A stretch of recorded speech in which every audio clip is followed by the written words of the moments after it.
Segundo Reis, capítulo 18, versículo 4. Então, o que o rei Ezequias cortou, né? O que ele derrubou, o que ele jogou fora? Lugares altos, estelas, colunas, pilares, poste ídolo, Asherá. Eu estou gravando esse vídeo, e hoje nós vamos analisar o texto hebraico desse versículo, né? Fazer a tradução, né? E ver o que cada um desses termos significa, né? É um vídeo de resposta, né, ao canal Tenda do Necromante. O professor Oswaldo Luiz Ribeiro vem fazendo alguns vídeos analisando esse versículo em diferentes bíblias, né? E hoje eu quero utilizar aqui uma dissertação, né, de mestrado para a gente tentar chegar, né, ao que significa, né, esses termos de culto, né, que na narrativa o rei Ezequias vai destruir. Então vamos começar então, sem mais delongas aqui, a fazer a tradução desse versículo aqui. Aqui eu tenho a primeira palavra, hu, literalmente, né? Hu literalmente significa ele. Vamos colocar aqui, ele, hu. Próxima palavra, resir, resir, é um verbo, né? Ele, hu, resir. Pode ser traduzido como ele removeu, ele retirou, ele aboliu, certo? Vou colocar aqui ele removeu. Et Rabamut. Et Rabamut. Esse et indica o objeto direto. Aqui você tem um artigo e aqui você tem uma palavra, né? Rabamut. Ele removeu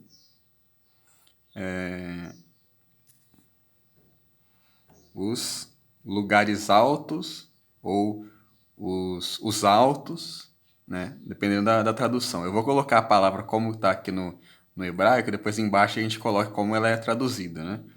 Ele removeu. Vou até colocar de outra cor aqui, ó.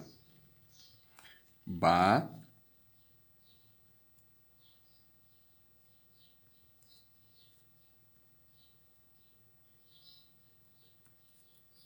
Ele removeu os Bamut. As Bamut aqui no caso, né? Mas aqui como eu tô colocando a palavra aqui, a transliteração tal qual aparece aqui, mas ela é traduzida como ele removeu os lugares altos ou os altos. Os Bamut. Tá aqui, ó. Rabamut. Então, Hu, Resir, Et, Rabamut.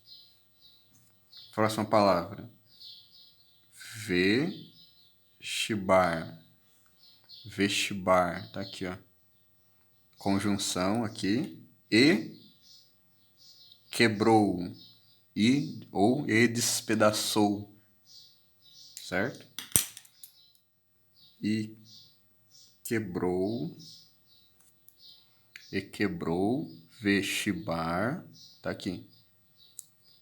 O que ele quebrou? Et ha-matsevot. Et ha-matsevot. Et, tá aqui o objeto direto, tá indicando o objeto direto da ação, do verbo, né? Ele quebrou, o que ele quebrou? Tá aqui.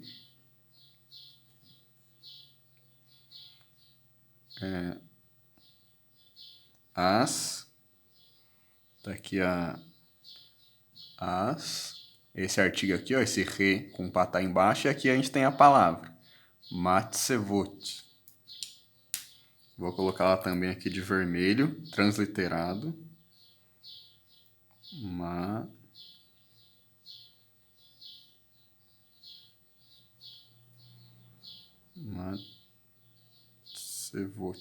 Matsevot ou Matsebot, que vai ser traduzido como estelas.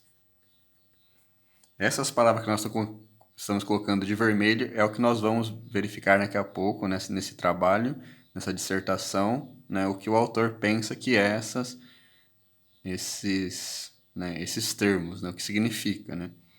Estelas, né, alguns vão traduzir como colunas, como pilares, estátuas, né, mas a primeira opção é estelas, né? São pedras, na verdade.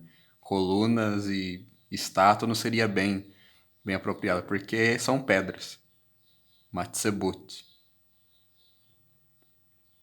Continuando a tradução, ó, como está ficando. Ele removeu os lugares altos e quebrou as estelas. Próxima palavra, tá aqui, ó. Veharat. Veharat.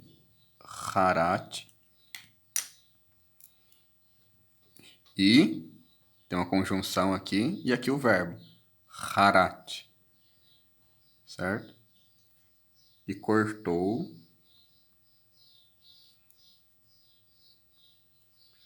E cortou e derrubou. Quem? Et ha-asherá. Et ha-asherá. Novamente, esse et indica o objeto direto da ação desse verbo. E quebrou, o que ele quebrou? Aqui indica o objeto direto. Ha-asherá. E quebrou a Asherá. Novamente, aqui vamos colocar aqui a transliteração em vermelho, que nós vamos ver depois, né, o significado com base nos trabalhos acadêmicos, né? Eu tenho aqui ó, um Aleph, embaixo o patá, semivogal, Asherá.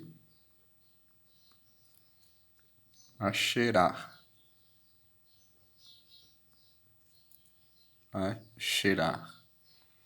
Ele removeu os pamot, quebrou as matsebot e cortou a Asherá. Certo? Aqui é o próprio nome da deusa, né? Então a gente pode deixar do jeito que está aqui mesmo transliterado, né? Só se a gente quiser tirar esses sinais aqui próprios da transliteração, pode deixar como Asherá, dessa maneira, né? Então ele cortou a Asherá. Próxima palavra aqui, ó. Veritat. Veritat. E, conjunção aqui também. Ritat. E esmagou. É um verbo bem forte esse, né? E esmagou, ele triturou. É uma ação bem intensificada aqui. Quem? Nehash. Tá aqui, ó. Nehash. Aqui, na verdade, não tem esse chivá aqui embaixo, não. Saiu errado na impressão. Não tem aqui. É Nehash. A serpente. Esmagou a serpente. Nehash. Ha-Neroshet. Ha-Neroshet. A serpente de cobre. Nehash Ha-Neroshet. Certo? A serpente de cobre. Asher Asa. Asher, serpente de cobre. Que. Asa.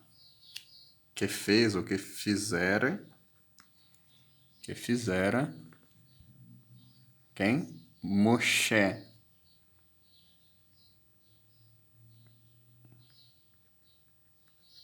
Que fizera Moshe. Ele removeu os lugares altos e quebrou as estelas e cortou a Asherá e esmagou a serpente de cobre que fizera Moshe, que fizera Moisés. Porque, aqui ó, porque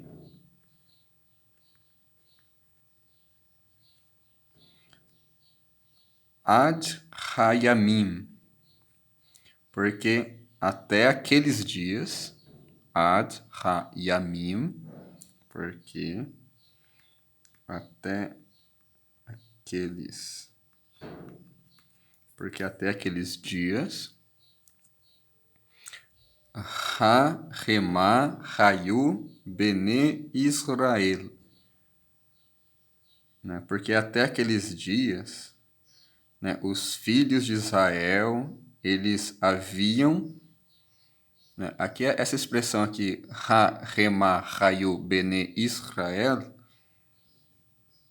geralmente é traduzida, nas versões, as Bíblias, né, ignoram essa parte aqui, ó, ha-remá hayu, né, e traduzem diretamente aqui, porque até aqueles dias, os filhos de Israel lhe queimavam incenso, geralmente é traduzido, né, mas tem essa expressão aqui, ó, ha-remá hayu, que é eles se tornavam, ou eles haviam, os filhos de Israel. É que como na língua portuguesa não é necessário fazer uma espécie de uma redundância aqui, então geralmente essa expressão aqui é praticamente ignorada. Mas seria literalmente a eles se tornaram, haviam os filhos de Israel, lhe queimavam a ele sacrifícios, né? Então forma uma expressão. Então aqui, porque até aqueles dias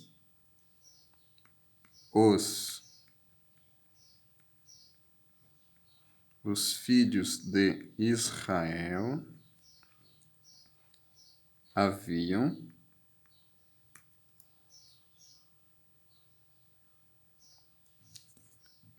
Mecaterim-lo,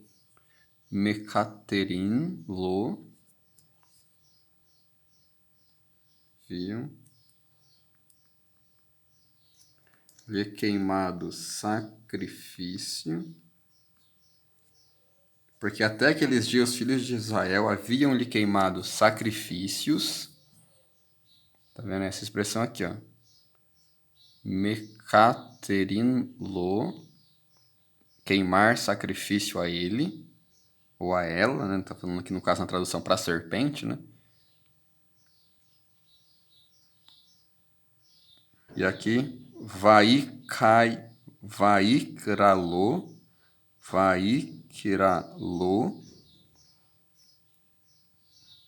e, conjunção, aqui começa uma conjunção, né? E chamaram a ela, né? E chamaram a serpente, chamaram-lhe, pode ser traduzido assim também, né? Nehushtan. Vou colocar em vermelho também, isso aqui que é um nome próprio, né? Nun, Shiva, Het, Kibbutz, Shin, Tav, Kametz e o Nun. E chamaram-lhe Nehushtan. Então, pronto, está traduzido o versículo, né? Ele removeu os lugares altos e quebrou as estelas e cortou a Asherá e esmagou a serpente de cobre que fizera Moshe, porque até aqueles dias os filhos de Israel haviam-lhe queimado sacrifícios e chamavam-lhe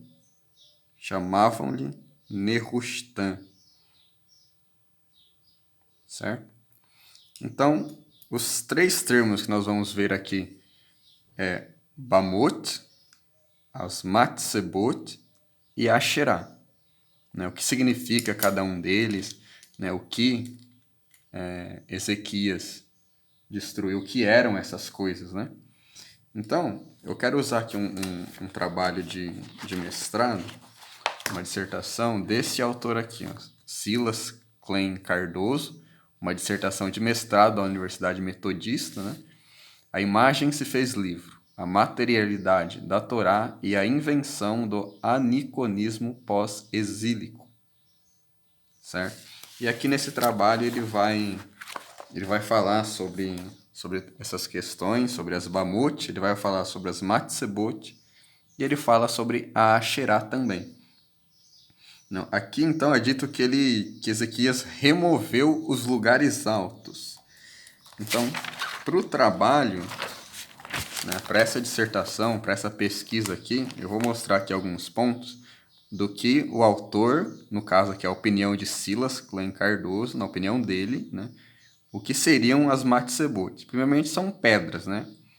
Pedras que ele faz uma associação. Ó. A associação que se tem dessas pedras não, né? Estamos falando dos lugares altos aqui, né? Os lugares altos, eles são associados à paisagem, referindo-se a um terreno alto ou colina, né? Então aqui ele vai numerar, né, 5 possibilidades do que seriam esses lugares altos. Ele coloca aqui, ó, elevação a céu aberto, que nesse local tinha uma Asherá, tinha uma Matsebot, essa sim pedra, né? E tinha também um Mitzbeach, ou seja, um altar. Então, poderia ser um lugar alto onde combinava esses ritos culticos aqui. Poderia ser uma elevação artificial onde os ritos são ministrados, um altar, uma instalação mortuária ou uma estrutura de diversas salas construída num contexto mais urbano aqui, né? E aí ele vai pontuar também que nesses lugares altos, né, a questão de como que funciona, o que é esses lugares altos, que na academia há uma discussão se é um lugar, uma espécie de lugar urbano ou um lugar de um campesinato, né? Então há essa discussão se tem lá instalações prediais complexas ou se é precário, né? Se é um culto precário camponês. Né? A visão do autor, desse autor aqui, para os lugares altos, né? Ou seja, para os Bamut, é de que a questão de ser esses lugares, um lugar aberto, né? Um lugar mais assim, mais arborizado, é uma visão romântica. Ele até põe aqui, ó, que há uma visão romântica de que esses lugares sejam lugares rústicos, né, a céu aberto, como se fosse no antigo culto israelita, né? Então, para esse autor, né, ele vai seguir para uma outra linha, né? Ele vai seguir que os lugares altos eram locais de centros urbanos, né? E ele até cita aqui o versículo aqui de 2 Reis 17, 9 a 11, em que ele fala assim que ele está inclinado à opção citadina, porque aqui na Bíblia de Jerusalém está escrito assim, ó: os israelitas proferiram palavras inconvenientes contra Yahvé, seu Deus, construíram lugares altos, está aqui, ó, as Bamot, em toda a parte em que haviam, desde as torres da vigia até as cidades fortificadas. É aqui que ele vai colocar a argumentação dele. Porque essa palavra sham, lá ou ali, pode se referir a essas cidades fortificadas aqui, que é omitido pela Bíblia de Jerusalém. Ele até coloca aqui, ó, omitido na Bíblia de Jerusalém. Então ele vai partir por essa perspectiva, né? E ele vai citar também a Estela de Messa, né? Mesa, de que as Bamot, né, os lugares altos, parece estar num contexto de uma cidade fortificada. Então, para ele, os lugares altos é um local de edificações, né, complexos, de uma coisa bem de cidade mesmo. E ele encerra dizendo aqui, ó, nas perspectivas, que, ó, aqui é a conclusão, né? As Bamot eram edifícios culticos construídos por mãos humanas, né? Mas ele até apontou aqui que é difícil precisar se eram santuários a céu abertos, né? Ele coloca aqui, né, que na visão dele é uma visão romântica essa questão dos lugares altos como lugares arborizados, né, lugares a céu aberto, uma coisa mais uma visão mais romântica. Ele usa a estela de Mesa, né? E faz um uso aqui de Amós 7:9, né? Que para ele, Amós 7:9, há um paralelismo, né? Entre os lugares altos e a casa de Jeroboão, né? Ou seja, a casa de Jeroboão e os lugares altos estão em paralelo. E a casa de Jeroboão a gente sabe que não era do campo, né? Não era campesinato ali, era cidadino. Então, essa é a argumentação dele sobre os lugares altos, os locais, né, onde se praticavam cultos, né, as diversas divindades, né, locais elevados, né, que tinham esse aspecto, né, essa característica de culto, certo?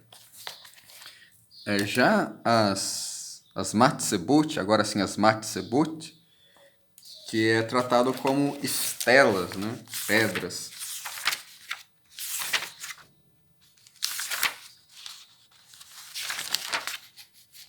Bom, as Matsebot, vou até colocar aqui para vocês verem. O Silas Klein Cardoso, ele vai mostrar algumas possibilidades do que seriam essas pedras. Primeiro, pedras legais, que marcavam territórios e alianças. Segundo, tá aqui, pedra memoriais, utilizados em ritos fúnebres, outra possibilidade. Pedras comemorativas, que eram pedras votivas ou vitórias, pedras culticas, certo? E aqui ele vai citar um outro autor, o Avner, que vai fazer mais algumas considerações sobre o que poderiam ser essas pedras, né, as Matsebot. Então tem várias possibilidades. Na visão dele, na visão desse autor aqui, desse trabalho, é uma pedra para culto, né? Que representava alguma divindade ou as divindades. Ele vai mostrar aqui também como que era o formato dessas pedras, né? Era rude, poderia ser em forma de placa, arredondada, obelística, quadrada, né? E aqui ele conclui, foram utilizados no passado como símbolos para relações sociais ou culticas.